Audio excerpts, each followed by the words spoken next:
João 1,14 declara que aquele que é a palavra tornou-se carne e viveu entre nós.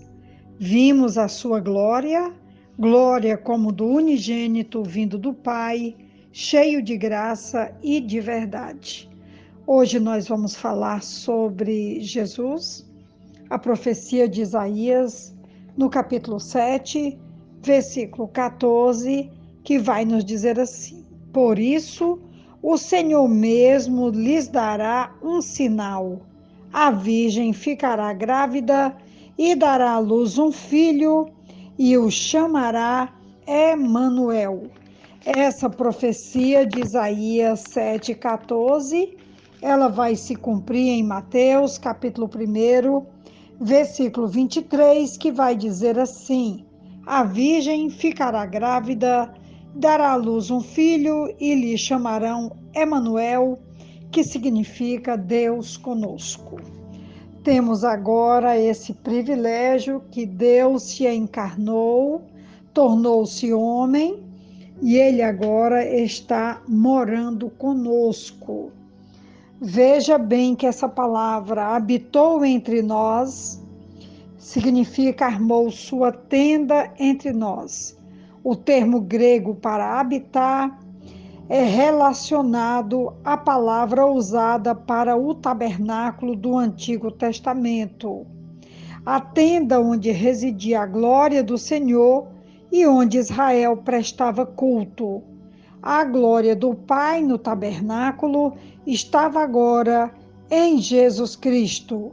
Jesus ainda trouxe graça e verdade, ou graça e fidelidade, da parte de Deus. Apesar da escuridão hostil do mundo, Jesus entrou nele para salvá-lo. Quando o texto vai falar que ele habitou entre nós, né, o Deus Emanuel, o Deus conosco, o Deus que caminha conosco, que dirige a nossa vida e nos ajuda, nos abençoando nessa caminhada.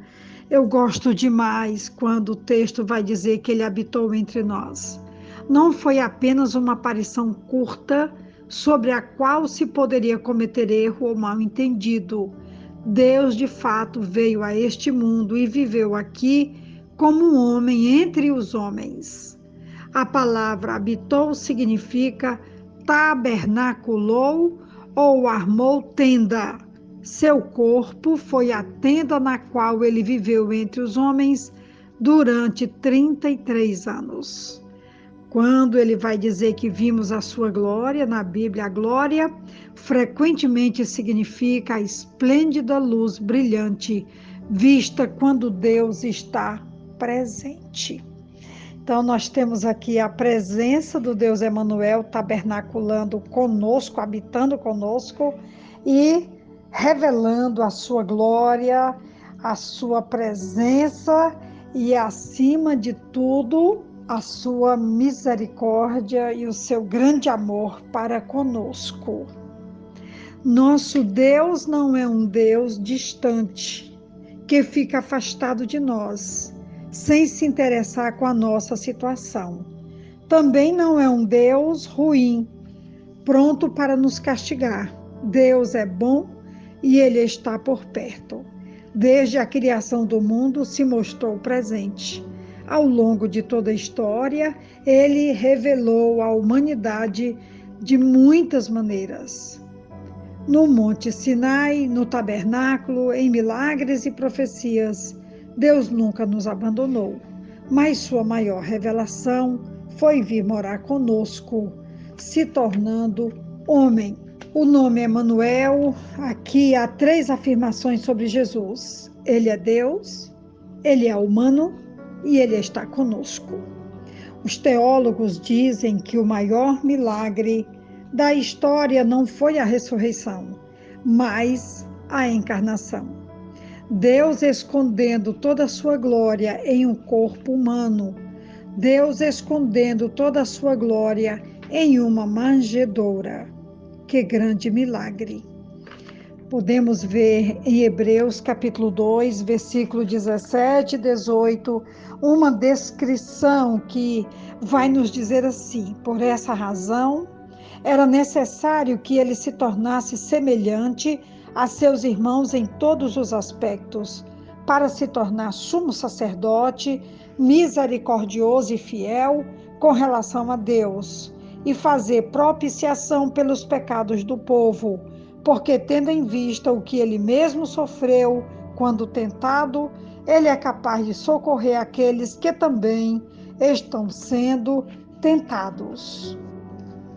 A palavra Emanuel quer dizer Deus conosco ou Deus perto de nós. Em Jesus, vemos Deus se identificando conosco.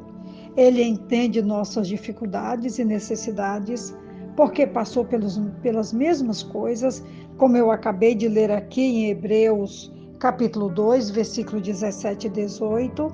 Passou também pelas alegrias, sofrimentos e tentações.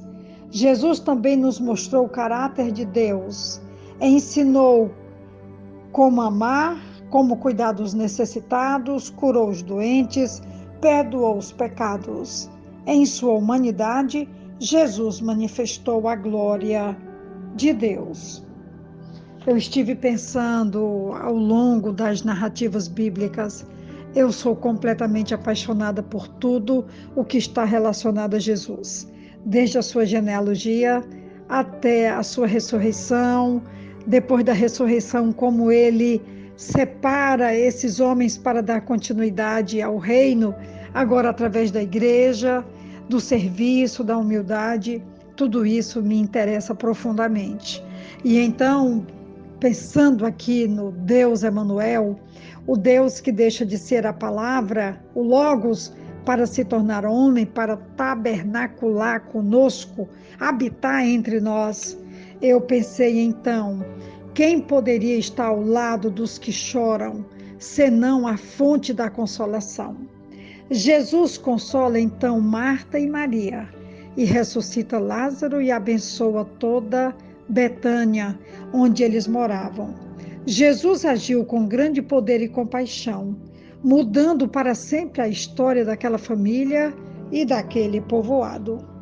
E quando ele sentiu sede ao meio-dia e pediu água para saciar o cansaço e do calor, e a partir dali declarou como tendo uma fonte de água viva que flui para a vida eterna. A samaritana creu e foi plenamente saciada. Com ela toda a Samaria, que conhecendo aquele que fora anunciado pelos profetas, agora se aproxima, ensina, restaura e salva, pois veio para esse fim.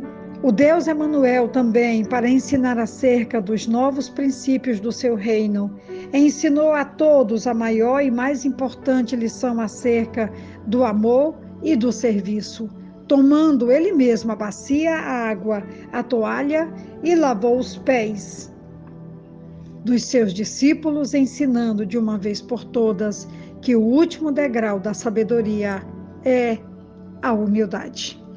Aqui é apenas um pouco do tanto do Deus Emanuel que realmente caminha conosco, que deseja mudar nossas vidas e a nossa humanidade para sempre e que deseja tabernacular, habitar entre nós cada vez mais e cada vez mais de perto. Que Deus nos abençoe e que nós possamos desfrutar desse grande privilégio. Que Deus nos abençoe mais uma vez. Um grande abraço da pastora Betinha e vamos celebrar hoje ao Deus Emanuel, Deus conosco, o Deus que está perto de nós. Amém.